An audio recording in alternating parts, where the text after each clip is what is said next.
Hello friends, welcome back to my channel. তো বন্ধুরা, আজকে আমি তোমাদের এমন একটি জিনিস দেখাবো যেটি দেখলে তোমরা অবাক হয়ে যাবে। তো বন্ধুরা, আমি যাচ্ছি কৃষ্ণনগর কদমতলা ঘাটের কাছে। তো তোমরা জানো যে কৃষ্ণনগর কদমতলা ঘাটে একটা পার্ক হয়েছে।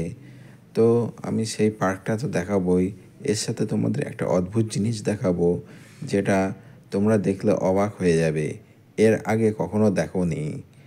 তো বন্ধুরা, ভিডিওটি সম্পূর্ণ দেখো, তাহলে বুঝতে পারবে যে কী জিনিস আমি দেখাতে যাচ্ছি। তা এটা হচ্ছে কৃষ্ণনগর থেকে কদমতলা ঘাটে যাওয়ার রাস্তা, রাজবাড়ির দিকে। এটা হচ্ছে চকের পাড়ার কাছাকাছি পেরিয়ে হচ্ছে এই যে দেখতে পাচ্ছ এই পাশে যে বিল্ডিংটি রয়েছে, এটা হচ্ছে একটা প্রাচীন বিল্ডিং। তো আমি এগিয়ে যাচ্ছি কদমতলা ঘাটের দিকে। তো এখন রাস্তা তো ভিড় নেই সেরকম, মোটামুটি ফাঁকা। এখন রাত প্রায় 7টা 7:30 বাজে। তো এটা হচ্ছে এবি স্কুলের আগে, তাই একটু ফাঁকা। পোস্ট অফিসের দিকে একটু ভিড় হবে। তো আমি যাচ্ছি বাইকে করে। বাইক চালাচ্ছে আমার বন্ধু, আমি পেছনে বসে ভিডিও করছি। দেখতে পাচ্ছ টোটোগুলো আসছে, রাস্তা মোটামুটি ফাঁকাই আছে। তো বন্ধুরা, যারা আমার চ্যানেলে নতুন, চ্যানেলটি অবশ্যই সাবস্ক্রাইব করে রাখবে এবং ভিডিওটি ভালো লাগলে একটা লাইক করে দিও। তো বন্ধুরা, আমি যে জায়গায় যাচ্ছি সেটা তো তোমাদের বলেছি যে কদমতলা ঘাটের পাশে যে পার্কটা হচ্ছে, সেই পার্কেই যাচ্ছি। তো পার্কে গিয়ে দেখাবো তোমাদের একটা অদ্ভুত জিনিস, তার জন্য তো ভিডিওটা সম্পূর্ণ দেখতে হবে। তো দেখতে পাচ্ছ এই যে দুই ভাই সাইকেল চালিয়ে যাচ্ছে সেই পার্কের দিকে।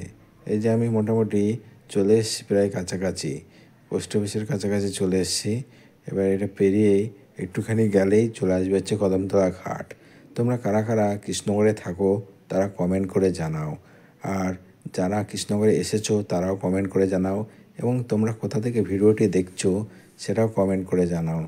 তো মোটামুটি এই যে আমরা এবি স্কুল পার পেরিয়ে গেছি, তো এগিয়ে যাচ্ছি। দেখো কৃষ্ণনগরের যে কদমতলা ঘাটের রাস্তার পাশে কত বড় বড় দোকানগুলো রয়েছে। এখানেই প্রত্যেক কৃষ্ণনগরবাসী শপিং করতে আসে বিভিন্ন পুজো অনুষ্ঠানে। তো দেখতে পাচ্ছ সামনে গেলে কৃষ্ণনগর থানা পড়বে, পাশে এই যে অঞ্জলি জুয়েলার্স, আধুনিক জুয়েলার্স আছে। তার পাশে আছে, এগিয়ে গিয়ে দেখতে পাবো যে কৃষ্ণনগর পৌরসভা।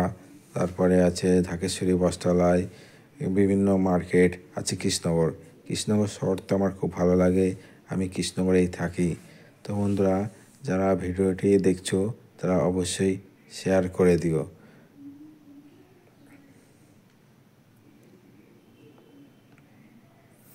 দেখো দাদা এই যে ছানা বাজারে যাচ্ছে বলে দুধের যে গামলা নিয়ে যাচ্ছে, ছানা বাজারে যাচ্ছে। দেখতে পাচ্ছ আমাদের কৃষ্ণনগরের ছানা বাজারে খুব বিখ্যাত, এখানে প্রতিদিন ছানা বেচাকেনা হয়। যে এই ইয়েটা দেখো কত সুন্দর, ওয়াচ টাওয়ারটা। তো বন্ধুরা, আমি মোটামুটি কাছাকাছি চলে এসেছি কদমতলা ঘাটের কাছে।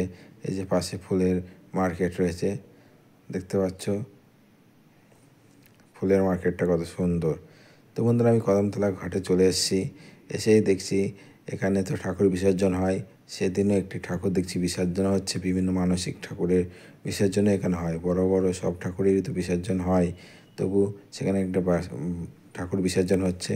তো দেখতে পাচ্ছ সেই ঠাকুর বিসর্জনের আওয়াজ শুনতে পাচ্ছ, ঢাকের আওয়াজ। তা আমি এটা একটু তুলে নিলাম, ভিডিওটা ক্যাপশন করে নিলাম। এইবার দেখাবো তোমাদের আসল জিনিস। তো বন্ধুরা, এই যে সেই জিনিস, একটা বাঘের গাল, যে গালের মধ্যে ঢুকলে আবার মানুষ বেরিয়েও যেতে পারে। দেখেছো কত বড় বাঘের গালটা? তো তোমরাও এরকম বাঘের গাল দেখেছো আগে? যদি দেখে থাকো তাহলে কমেন্ট করে জানাও। দেখতে পাচ্ছ কত সুন্দর বড় বাঘের গাল। এই গালে একটা বৈশিষ্ট্যই হচ্ছে এইটা, যে বাঘের মুখে ঢুকলে আর বেরোনোও যায়, বাঘ কখনো খেয়ে নেয় না। তো বন্ধুরা, তোমাদের ভিডিওটি কেমন লাগলো কমেন্ট করে জানাও, এবং দেখা হচ্ছে পরবর্তী ভিডিওতে। সাবস্ক্রাইব করে রাখো চ্যানেলটি। Tata, bye bye.